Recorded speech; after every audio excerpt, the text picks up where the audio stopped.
The African savanna shimmered under a sky ablaze with the final dramatic strokes of a dying sun.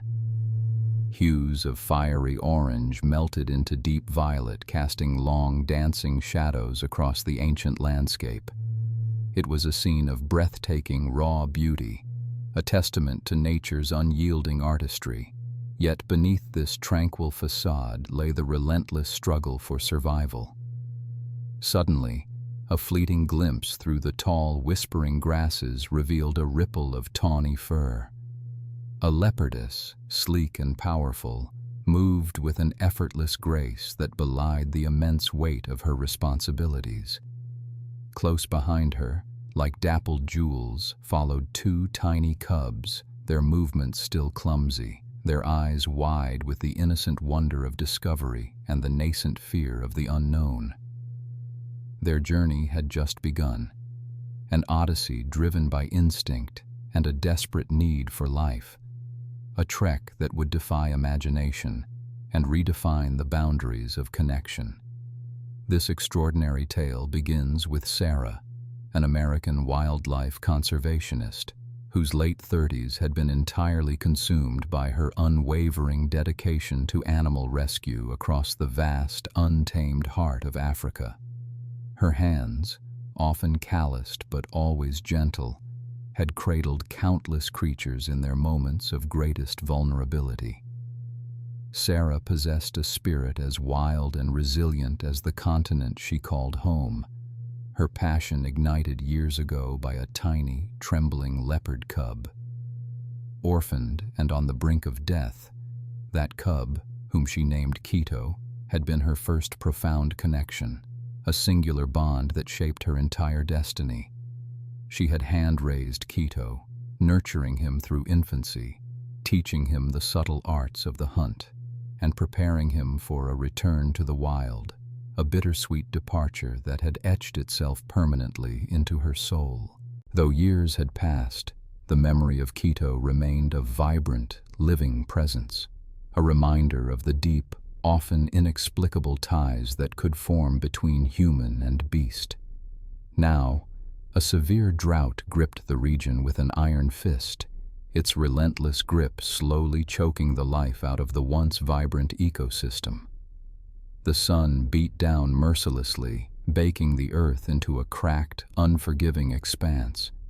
Watering holes, once teeming with life, had dwindled to muddy puddles or evaporated entirely, leaving behind only parched earth and a haunting silence.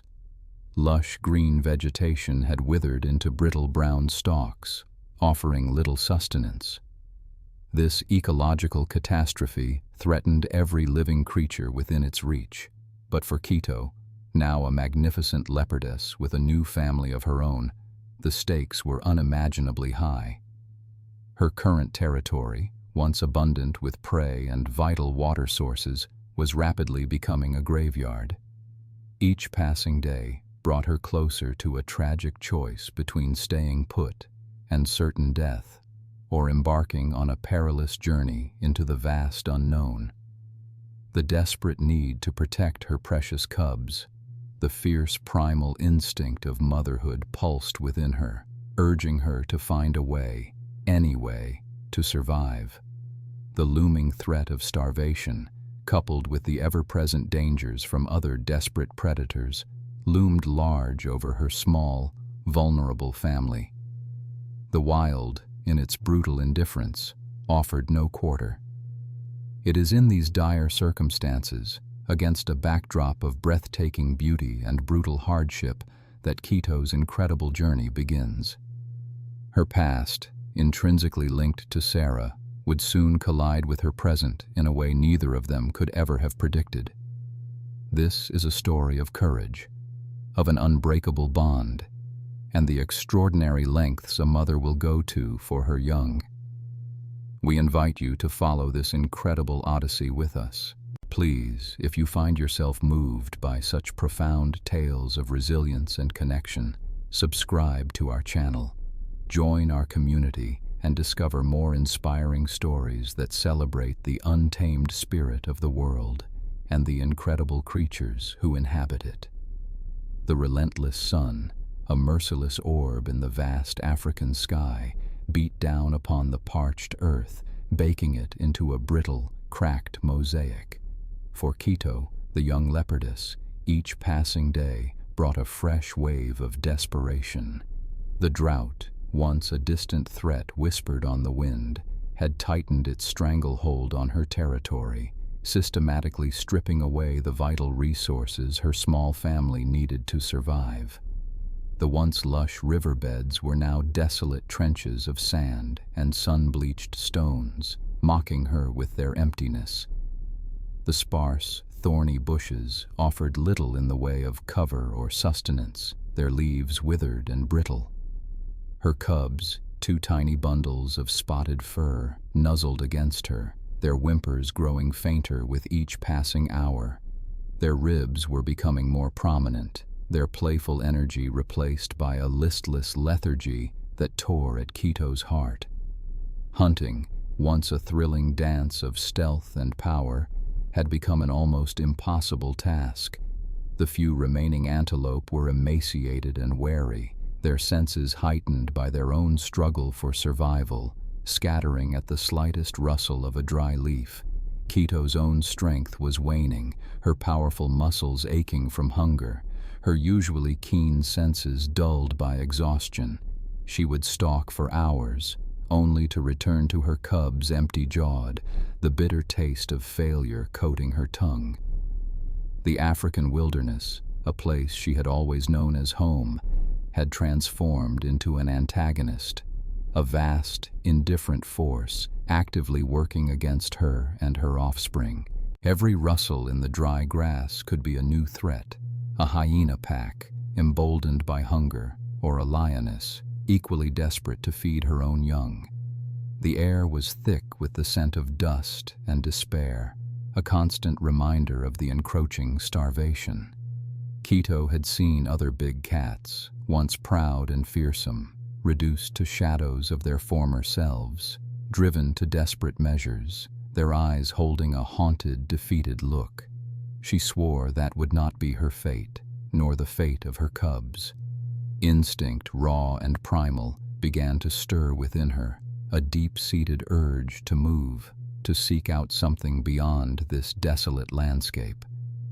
She remembered dimly a place where water had always flowed, where prey was abundant, and where the air carried a comforting, familiar scent, the unique fragrance of the human who had once nurtured her.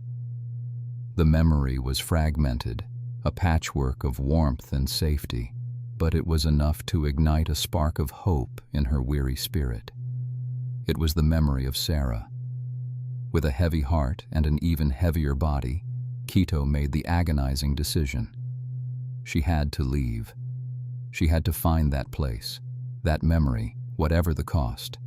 Gently nudging her cubs, she began to move, each step a testament to her maternal devotion. Her initial attempts were slow, hesitant, her body protesting the effort. But the thought of her starving cubs, their tiny, trusting faces, fueled her resolve. She pushed forward, her lean frame weaving through the parched scrub, a ghostly figure against the setting sun. Her direction was not entirely conscious. It was an innate sense, a fading imprint of a journey taken long ago, directing her south towards the distant hum of human activity, unknowingly guiding her towards Sarah's new, more remote conservation outpost. The 300-mile journey had just begun, a perilous odyssey driven by the most powerful force in nature.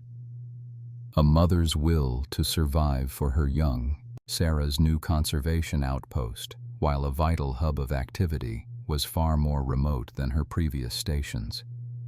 It hummed with the constant low thrum of generators and the murmurs of her dedicated team. But an undeniable silence hung heavy over the distant horizon, a silence that spoke of increasing despair. Alarming reports streamed in daily, each digital dispatch carrying dire news of the drought's unrelenting spread. Her field monitors, scattered across hundreds of miles of parched earth, painted a grim picture. watering holes reduced to cracked mud, once lush grazing lands now brittle husks, and the very air thick with the dust of dying vegetation. The impact on local wildlife was catastrophic. Antelope herds, once vibrant and plentiful, dwindled. Predators, including the elusive leopards, were being pushed to their absolute limits, their territories shrinking, their food sources vanishing into the haze. Sarah felt an inexplicable, almost visceral pull towards Quito's old hunting grounds, a nagging intuition warning her that her former charge, now a mother herself, was undoubtedly facing unimaginable hardship. The thought of Quito, resourceful and fierce as she was, struggling alongside her precious cubs, sent a cold shard of fear through Sarah's heart. Her concern deepened with every passing day. Sarah, a woman of action, mobilized her small, highly skilled team. Their days became a relentless series of efforts to mitigate the widespread suffering. They reinforced existing water sources nearest to the outpost, digging deeper wells where possible, and deploying emergency water tanks to strategic, less affected areas. Patrols, already a constant presence, were intensified, pushing further out into the encroaching dryness. The goal was to identify and aid any animals in immediate distress, to prevent poaching, and to gather invaluable data on the drought's progression. Yet, despite these concerted efforts, an oppressive weight settled upon Sarah. This was more than professional concern. It was a deep, personal unease. Quito wasn't just another leopard. She was a piece of Sarah's own story, a living testament to a bond forged in vulnerability and unconditional love. The thought that she might be out there, fading away slowly under the merciless sun, gnawed at Sarah's soul. She found herself staring out at the hazy, shimmering distance more and more frequently, her mind conjuring images of Quito's sleek, powerful form, now perhaps gaunt and desperate. In quiet moments, often at the end of exhausting days, Sarah would retreat to her small, Spartan living quarters. There, among maps and satellite images, she would pull out a worn, leather-bound photo album. Its pages held fading snapshots of a distant, more hopeful past. A tiny, spotted ball of fur nestled in her arms, eyes barely open. Quito, the orphaned cub, suckling greedily from a bottle, her tiny paws kneading Sarah's chest. The playful nips, the clumsy pounces, the gradual transformation from helpless infant to graceful, formidable juvenile. Each photograph was not just an image, but a floodgate for memories. The soft purrs that vibrated through her, the trusting gaze that saw beyond species, the fierce, protective instinct that blossomed as Quito matured. Sarah remembered the pang of separation when she finally released Quito back into the wild, a necessary yet heartbreaking farewell. She had watched, a bittersweet ache in her chest, as Quito had melted into the tall grasses, a wild spirit reclaiming her birthright. The unique bond they shared wasn't just a handler-animal relationship. It was a profound, unspoken connection, a language of trust and affection understood without words. That bond, that deep well of shared experience, now fueled a desperate hope. A hope that somewhere, deep within Quito's wild heart, a memory lingered. A memory of the human who had once been her world. A memory that perhaps, just perhaps, was guiding her through the desolate landscape, unknowingly drawing her back towards the safety and care she had once known. Far from Sarah's anxious thoughts and hopeful memories, Quito's journey south was a brutal testament to the harsh realities of the African savanna. Each day was a desperate gamble against the elements. The scorching sun beat down relentlessly, baking the earth to a cracked, dusty expanse. Water, the most fundamental necessity, became an almost mythical concept. Quito, usually a picture of sleek power, grew increasingly gaunt. Her ribs began to show beneath her spotted coat, and her movements, though still purposeful, lacked the effortless grace that defined her species. Her cubs, small and vulnerable, suffered even more acutely. Their playful energy had long since been replaced by a quiet, persistent exhaustion.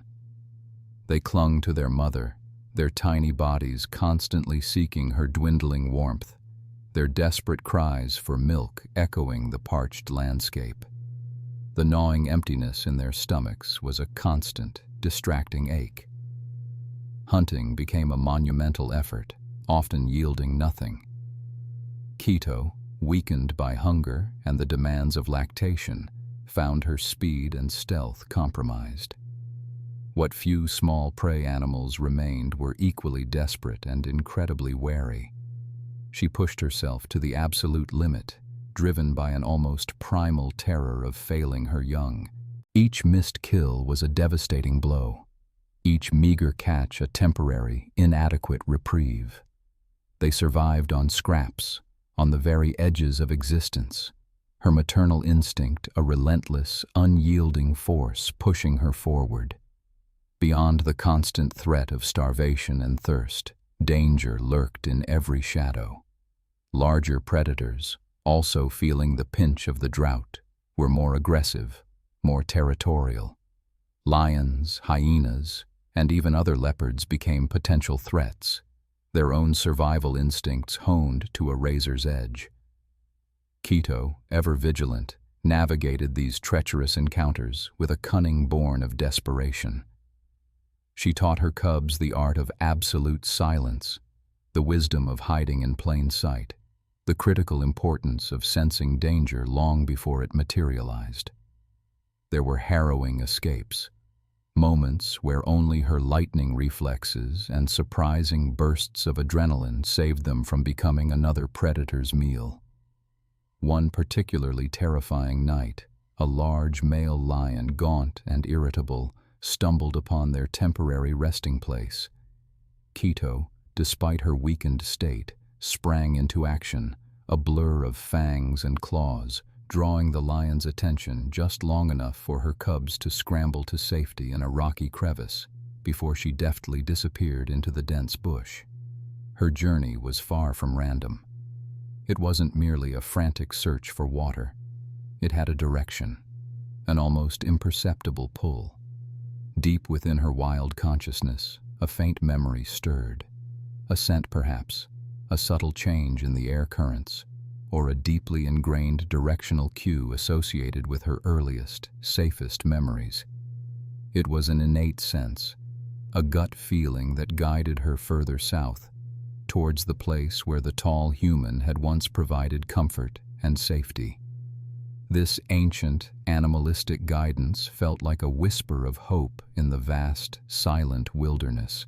Each weary step, each painful mile, was a step towards that elusive, dimly remembered sanctuary. There were moments of despair, when Quito felt the immense weight of her responsibility, the crushing exhaustion threatening to overwhelm her. But then, a glimmer. A small, muddy puddle, overlooked by larger herds hidden beneath the gnarled roots of a baobab tree, or the lingering dampness in a dry riverbed, a sign of recent, albeit minimal, underground water. These fleeting discoveries were lifelines, providing just enough moisture to keep their fragile bodies functioning, to quell the burning thirst for a few more hours. The cubs drank with frantic gulps, their small bodies shaking with relief, before collapsing next to their mother, momentarily safe, momentarily replenished. These tiny victories were enough to fuel their march, to keep the impossible 300-mile trek from becoming their final resting place. The memory of Sarah, a beacon in her subconscious, alongside the fierce, unwavering love for her cubs, spurred Quito onward, step by agonizing step, across the unforgiving land. The destination remained unseen, But the primal call of survival and a forgotten kindness continued to guide her through the perilous wilderness. The agonizing uncertainty became unbearable. Sarah, a woman whose entire existence revolved around safeguarding wildlife, could not idly sit by while the very creature she had once nurtured faced potential doom. Driven by a volatile mix of professional duty and deeply personal anxiety, she made the difficult decision to actively search for Quito. This wasn't a routine patrol. This was a desperate quest into the hardest-hit areas, venturing far beyond the established boundaries of her conservation outpost. With a small, hand-picked team consisting of her most experienced trackers and a seasoned veterinarian, Sarah set out, fueled by a faint, almost irrational hope. The vast African landscape swallowed them whole, an endless expanse of sun-baked earth and skeletal acacia trees. Days blurred into a punishing rhythm of searching, spotting, and then the inevitable disappointment. They found countless tracks, the distinctive pug marks of various leopard families, their paths etched into the parched soil like urgent hieroglyphs. Each set ignited a momentary flicker of hope in Sarah's chest, only to be extinguished as the prints failed to match the unique, almost imperceptible nuances she remembered from Quito's paws. Some tracks were several days old, others weeks, leading them on wild goose chases through thorny thickets and across dusty riverbeds long since dried to cracking clay. There were moments of crushing despondency when the sheer scale of their task seemed insurmountable, when the wilderness itself appeared to mock their puny efforts. Sarah would stare at a faint, smeared print, willing it to reveal some definitive marker, agonizing over the lack of a clear answer. Was it Quito? Could it be? The uncertainty was a relentless torment. One sweltering afternoon, deep in a region rarely frequented by humans, the team stumbled upon a collection of weathered huts, home to a dwindling community of pastoralists. They were an older generation, their faces etched with the wisdom and hardship of a lifetime spent in the bush. While her team resupplied water and offered what meager supplies they could, Sarah struck up a conversation with an elder, a man named Juma, whose eyes held the depth of ancient rivers. She spoke of her search, of a specific leopard, describing Quito's size, her unique facial markings, and the distinct pattern of her rosettes. Juma listened patiently, a silent observer of her distress. Then, a slow recognition dawned in his eyes. He recounted a fragmented tale, passed down through his community years ago, a whisper of a foreign woman who had saved a leopard cub, nurturing it back to health before releasing it back into the wild. He spoke of the cub's unusual tameness, its lingering presence near human settlements before it fully embraced its wild nature. The details were sparse, shrouded in the mists of time and local legends, but for Sarah, it was a sudden, electrifying jolt of confirmation. It wasn't a direct sighting, nor current intelligence, but it was her story, Quito's story, echoing in the memory of this remote community. It was a faint, yet undeniable trace of the impossible bond she had shared, a testament to its impact, even years later. This wasn't merely another false lead. This was a sign, a tangible thread connecting Quito to the past Sarah had fostered. The conversation with Juma transformed Sarah's approach from a generalized search for any leopard towards a laser-focused, almost obsessive pursuit for Quito. Her hope, though battered by days of disappointment, surged anew, sharper and more determined than ever before. If Quito was indeed heading south, drawn by some innate memory, then finding this elder, who remembered such an unusual event, solidified Sarah's belief that Quito was not just a wild animal, but one with a unique history. a history that might just lead her home. The 300-mile journey was not merely a physical trek for Quito, but a journey of memory, and Sarah was now convinced she was on the right path to intercept it. The African sun beat down mercilessly, a relentless hammer against the parched earth, but Quito, now a spectral outline against the shimmering horizon, pushed relentlessly onward. Her magnificent, once sleek coat was dull with dust, and her ribs were distressingly prominent beneath her fur. Each strained muscle in her powerful legs screamed in protest, but the instinct, the deep primal urge to survive and protect, overrode every tremor of exhaustion. Her cubs, shadows of their former playful selves, whimpered softly behind her, their steps faltering, their tiny bodies pushed to their absolute limits. They were no longer the boisterous, curious youngsters who had started this grueling odyssey. Now they were frail, their eyes heavy-lidded, sustained only by their mother's fierce determination and the occasional meager scraps she managed to scrounge. This final leg of the journey was the most brutal. The terrain grew harsher, rocky outcrops giving way to dense, thorny scrubland that tore at their already abraded paws. Water sources had become even rarer, mere muddy puddles that offered fleeting, barely refreshing sips. Quito walked not with the predatory grace that was her birthright, but with a stiff, almost mechanical rhythm, one paw placed carefully in front of the other, each movement a triumph of will over debilitating fatigue. Yet, a ghost of memory, a phantom scent, a whisper of a distant promise seemed to pull her forward. It was an almost supernatural will, a force that transcended mere hunger or thirst, an ancient, deep-seated knowing that something or someone lay beyond the shimmering heat haze. Her cubs, too weak to question, too young to understand, simply followed, their world condensed to the rhythmic thump of their mother's paws, their entire existence tethered to her fading strength. Miles away, Sarah's team, weary from days of fruitless searching and mounting anxiety, finally stumbled upon what they had been desperately seeking. Not just tracks, but clear, fresh tracks, a definitive imprint of a robust leopardess, unmistakably Quito's size, accompanied by the distinct smaller prints of two cubs. The prints weren't wandering or erratic. They formed a determined, unwavering line, heading directly towards Sarah's new conservation outpost. The discovery sent a jolt of electrifying excitement, quickly followed by a wave of disbelief through the exhausted group.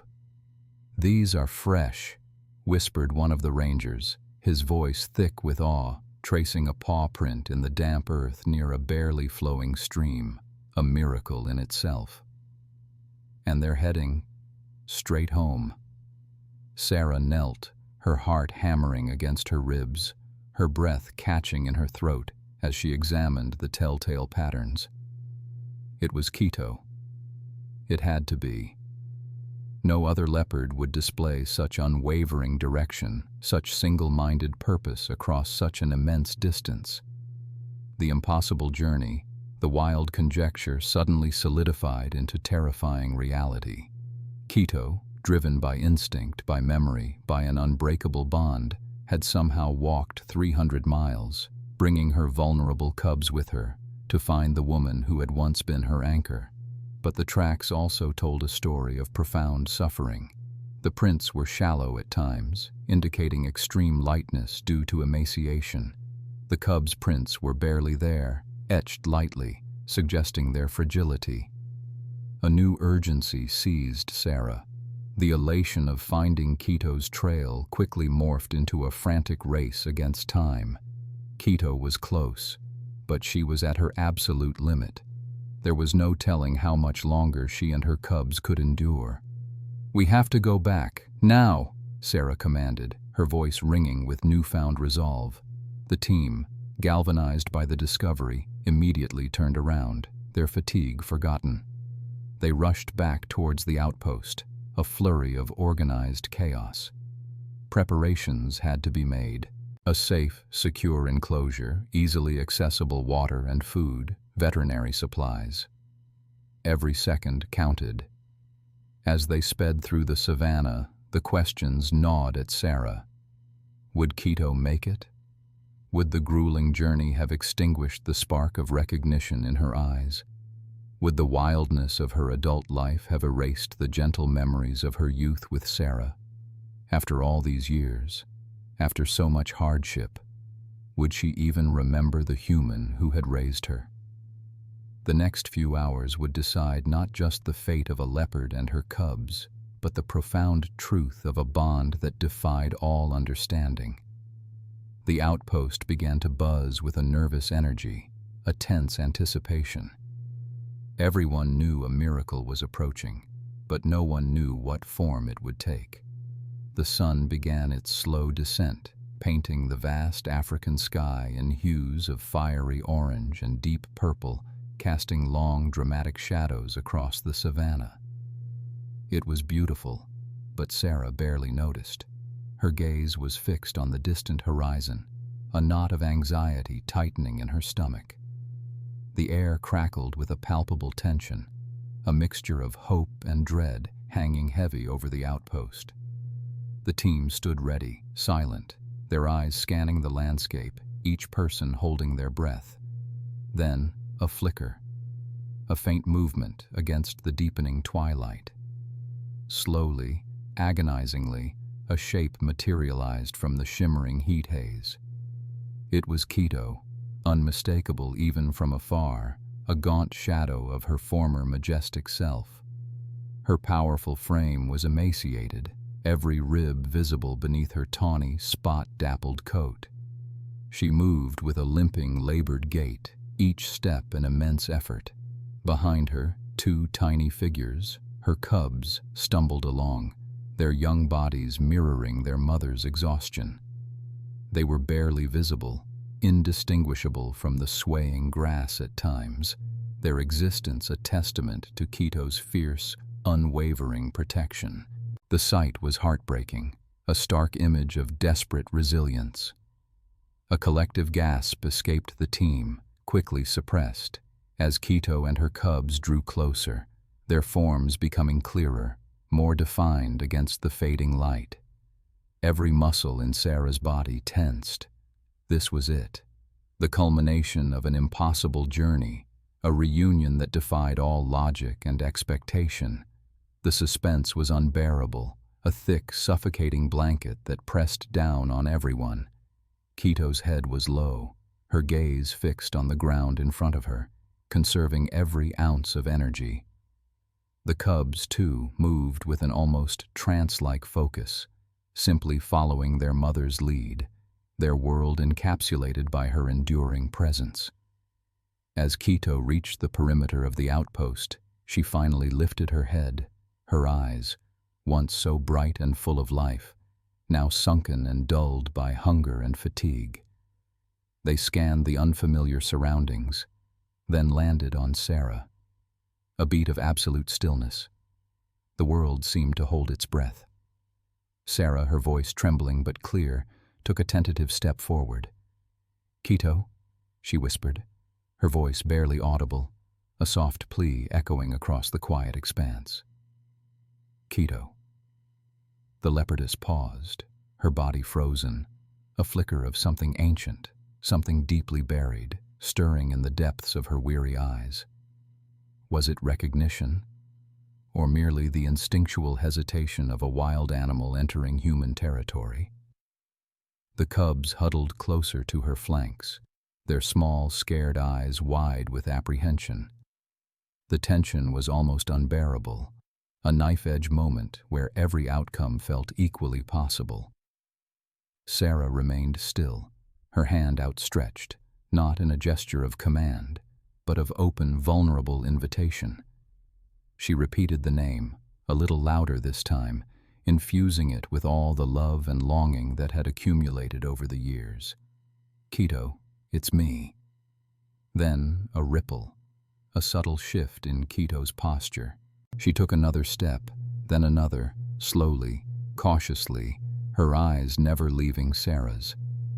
The wary wildness was still there, a deep-seated instinct, but something else was fighting its way to the surface. It was a memory, a scent, a feeling of safety, pushing through the fog of exhaustion and desperation. The cubs, sensing their mother's shift, remained vigilant but less panicked. Keto approached Sarah, her movements deliberate, almost hesitant. The distance between them shrank until Sarah could see the individual strands of her fur, the scars of her arduous journey. Then, with a gentle, almost imperceptible lowering of her head, Keto rubbed her cheek against Sarah's outstretched leg. It was a soft, almost imperceptible gesture, but its meaning was profound, undeniable. A clear sign of recognition, of trust, of an unbreakable bond that had defied time, distance, and the brutal challenges of the wild. A collective sigh of relief swept through the team. Tears welled in Sarah's eyes as she gently stroked Keto's tired head, the rough fur feeling incredibly familiar beneath her fingers. The cubs, seeing their mother's acceptance, slowly relaxed, their small bodies slumping slightly, their exhaustion finally catching up to them in this moment of unexpected safety. The impossible reunion was real. Keto had found her way home. The tense anticipation at the outpost broke with the first faint outline on the horizon, a mirage shimmering in the heat, slowly solidifying into the unmistakable form of a leopardess and her two incredibly small, fragile cubs. Keto was there. She had made it. The sight brought an almost unbearable wave of relief mixed with profound sadness to Sarah. The magnificent creature she remembered, powerful and sleek, was now gaunt, her ribs stark beneath her patchy fur, her movements slow and deliberate, a testament to the unimaginable distance she had covered. Her cubs, barely more than shadows, huddled close, their oversized eyes wide with a mixture of exhaustion and fear. As Keto tentatively approached the boundary of the outpost, the last vestiges of her primal journey etched onto her weary frame. Sarah and her team moved with practiced efficiency. There were no grand gestures, no sudden movements that might spook the fragile family. Instead, a designated spacious enclosure, prepped with fresh water and a carefully placed meal, was opened. The aroma of meat, a lure after days of deprivation, gently wafted through the air. Keto, ever vigilant, scanned her surroundings, her ears twitching, her gaze finally settling on Sarah, who stood calmly just inside the enclosure's entrance, her heart aching. With a soft, encouraging tone, Sarah spoke Keto's name, a sound that had once been a constant presence in the cub's early life. The leopardess paused, a flicker of something ancient and deep stirring in her amber eyes. It wasn't immediate recognition, not a sudden rush of memory, but a cautious, almost hesitant acknowledgement. Then, with a single, slow step, Keto entered the enclosure, her cubs trailing close behind, their tiny paws barely disturbing the dust. Relief washed over Sarah, so potent it almost brought her to her knees.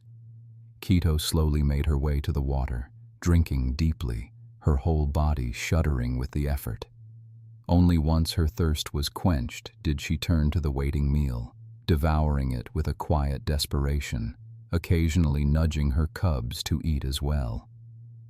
The next few days were a testament to the meticulous care provided by Sarah and her team. Keto and her cubs were given space, quiet, and a steady supply of nourishing food and clean water. Slowly, the stress began to ebb from Keto's posture. Her fur regained some of its luster, her movements became less stiff, and the haunted look in her eyes softened.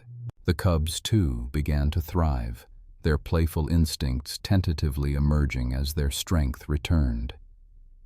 Sarah spent hours near their enclosure observing, speaking softly, allowing Quito to reacquaint herself with the familiar comfort of her presence. The bond, though stretched thin by years and miles, had not broken. It had merely been dormant, waiting for the right moment to reawaken. It was during one of these quiet moments, as the African sun dipped below the horizon, painting the sky in fiery hues, that Quito approached the fence where Sarah sat. She lowered her head, a gesture of profound trust and affection, and gently rubbed her cheek against the wire, her purr a low rumble that vibrated through the twilight air. Her cubs, now less wary, watched from a safe distance, their small forms silhouetted against the deepening gloom. In that moment, Sarah understood the true depth of Quito's impossible journey.